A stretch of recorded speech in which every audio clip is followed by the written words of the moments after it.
How to password protect secondary blog on Tumblr. Hi everybody, today in this video we will be guiding you simply on that. So without any delay, let's just get started. First of all, you may just go ahead and log in into Tumblr in one of your website, and once you are logged in, you should be finding this interface of home where you can scroll through different kind of blogs.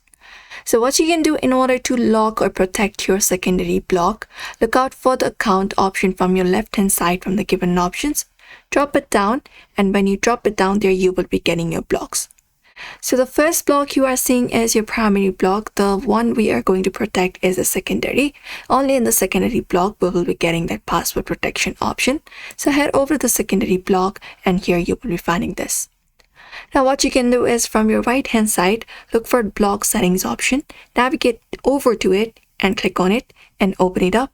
And from this page, you need to scroll down all the way down until you get this option of password, which is password. Turn it on. After that, you can look out for this option of password. Use up a strong password if you prefer. And once that is done, you can just go ahead and click on export text, and that should save up the changes.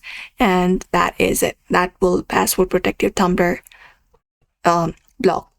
So this is the method you can apply up if you would like to do the same as well. So therefore, I hope this video was helpful. Don't forget to give it a like and subscribe for more tips and tutorials.